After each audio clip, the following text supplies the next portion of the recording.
Oke guys, jadi di sini sudah ada action cam dari produk Xiaomi, yaitu Yi Discovery, dan yang satunya lagi ini juga ada action cam juga dari produk Xiaomi, yaitu Yi Basic International ya teman-teman ya.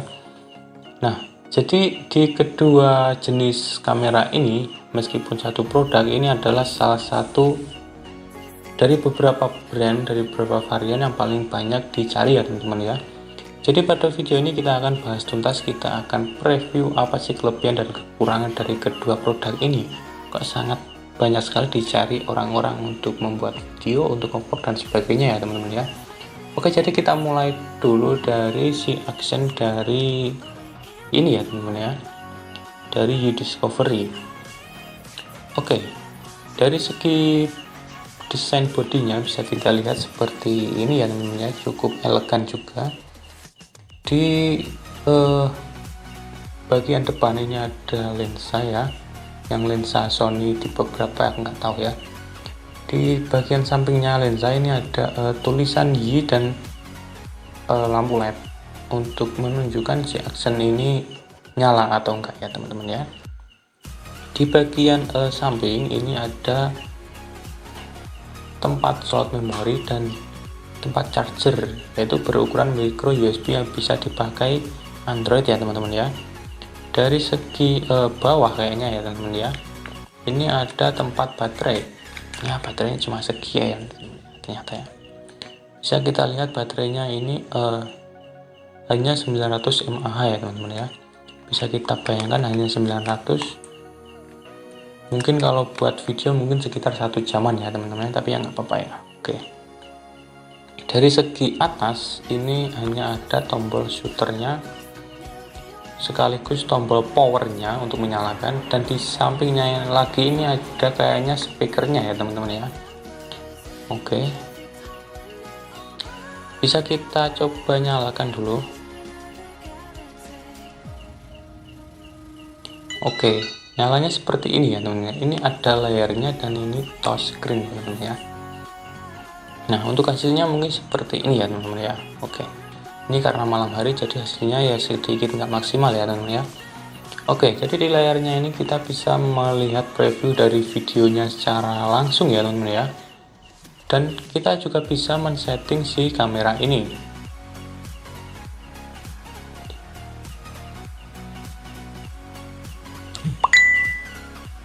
Di sini bisa kita lihat si ukuran videonya ini sudah bisa 4K ya teman-teman, meskipun hanya 20 fps. Dan untuk 60 fps nya ini hanya mendukung 1080 aja ya, yaitu Full HD ya teman-teman ya, tapi ya nggak apa-apa. Dengan adanya LCD dan touchscreen ini, kita sangat mudah untuk men-setting kamera ini ya teman-teman ya. Jadi meskipun ini dilengkapi WiFi yang bisa disambungkan ke smartphone lewat aplikasi Action gitu, kita bisa langsung men-settingnya di sini lewat layarnya ini ya teman-teman. Jadi nggak usah ribet ya. Oke, untuk hasilnya kalian bisa lihat sendiri nanti di akhir video ya teman-teman. Bisa kalian lihat perbedaannya dengan yang Action yang ini ya teman-teman ya. Jadi adanya LCD dan touchscreen ini salah satu kelebihan yang butuhkan banyak orang ya teman-teman, karena orang sekarang itu nggak mau ribet ya. Oke, jadi yang kedua, lensanya ini sudah 16 megapiksel lensa Sony ya teman-teman. Jadi hasilnya kalian bisa lebih maksimal, jadi nggak bisa diragukan lagi hasilnya. Oke teman-teman ya. Dan untuk yang berikutnya, ini mungkin dari desain bodinya ya teman-teman ya. Dari desain bodinya ini sangat elegan sekali ya.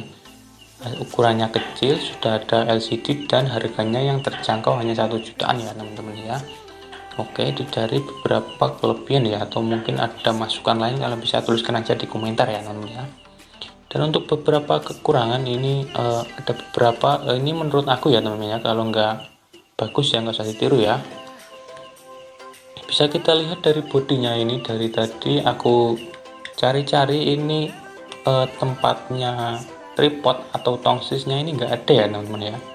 Ini dari tadi polos, jadi kalau ingin kita ngevlog pakai tongsis gitu ya, ini nggak bisa ya teman-teman ya, kecuali kita menambahkan waterproof dan frame case ya teman-teman ya. Itu mungkin salah satu kekurangan yang sangat sulit diterima orang ya teman, karena kita ngevlog itu penting ya teman-teman ya. Oke, mungkin yang berikutnya, karena Discovery ini barangnya sangat sedikit ya teman-teman ya. Jadi untuk spare part seperti waterproof dan frame case itu sendiri itu sangat sulit dicari ya teman-teman ya. Bahkan di toko online pun sangat jarang yang jual. Oke, jadi mungkin hanya itu ya teman-teman ya. Oke, jadi kita letakkan dulu yang ini, kita coba lihat yang satunya ya. Ini adalah salah satu action cam yang paling banyak dicari orang ya teman-teman ya. Padahal cuma segini doang, nggak ada layarnya pula. Oke, kita bahas dulu. Dari segi desainnya ini sangat elegan ya teman-teman ya. Berbentuk kotak, persegi panjang, dan presisi banget. Dan di bodinya ini ada motif garis-garis gitu ya teman-teman, sangat oke lah, banyak dilihat ya. Dari berbagai varian ini ada beberapa warna, yaitu putih, hitam, dan warna hijau kuning seperti ini ya. Ini yang paling aku suka ya. Dari segi depan ini bisa kita lihat lensanya ya, sama-sama 16 megapiksel dan mengusung lensa Sony ya namanya. Dari sampingnya ini bisa kita lihat tombol powernya dan slide foto dan video ya teman-teman ya. Kita nyalakan. Oke. Di sampingnya tombol ini ada LED melingkar gitu ya teman-teman ya. Ini menunjukkan si posisi kamera ini menyala ya teman-teman ya. Dari segi samping ini ada tombol WiFi yang bisa kita gunakan untuk menyambungkan si kamera ini dengan smartphone ya. Bisa kita lihat di belakang ini nggak ada layarnya ya teman-teman ya, nggak ada layar seperti tadi. Jadi sempat berpikir juga ya gimana cara setting kamera ini ya kalau nggak ada layarnya atau tombol-tombol lainnya ya teman-teman ya. Ternyata men-settingnya menggunakan WiFi yang bisa disalurkan dengan smartphone dengan aplikasi iAction tadi ya teman-teman ya. Oke, bisa dipahami. Dari segi dari bodi atas ya teman-teman, ini ada tombol shutter ya teman-teman ya, untuk memotretnya. Dari posisi samping, nah ini yang saya masukkan tadi ya teman-teman. Di sini ada tempat tripod, tempat tongsisnya juga. Jadi kalau ingin kita ngevlog, kita langsung sambungkan aja di sini ya teman-teman ya. Ini ada jacknya seperti ini ya. Oke, dari sisi belakang ini bisa kita lihat ini ada tutup baterai, dan sampingnya ini ada tempat charger HDMI dan tempat micro USB micro SD ya teman-teman ya. Jadi untuk lubang jack 3,5 ini sebenarnya ini enggak ada ya teman-teman ya. Ini karena fungsi mic eksternal sangat penting ya teman-teman ya. Ini aku mod sendiri jadi supaya bisa dicolokin mic eksternal ya teman-teman ya. Jadi untuk ngevlog suara kita bisa terdengar ya teman-teman ya. Kalau kalian ingin modifnya juga kalian bisa, atau kalau kalian nggak mau ribet, kalian bisa langsung aja beli di toko online seperti Shopee ya teman-teman. Kalian bisa langsung aja cek di deskripsi, ada toko yang jual seperti itu ya teman-teman ya. Entah itu second atau baru, nggak tahu ya. Oke, jadi beberapa kelebihan yang mungkin sering dicari orang kamera ini adalah salah satunya ini ada tripodnya yang disebutkan tadi ya, ada tripodnya. Dan yang kedua, ini kamera sudah bisa mengusung 120 fps ya teman-teman ya. Meskipun resolusinya hanya 40 atau 720 ya, tapi nggak apa-apa, itu untuk slow motion. Untuk video-video YouTube, untuk video-video sinematik itu sangat cukup, sangat bisa mumpuni ya teman-teman ya. Dan yang kedua,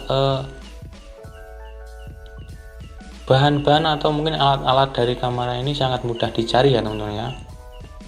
Entah itu waterproofnya, baterainya, tutup baterainya, frame case-nya, atau lensanya, ini sangat mudah dicari, sangat banyak sekali yang jual di toko online ya.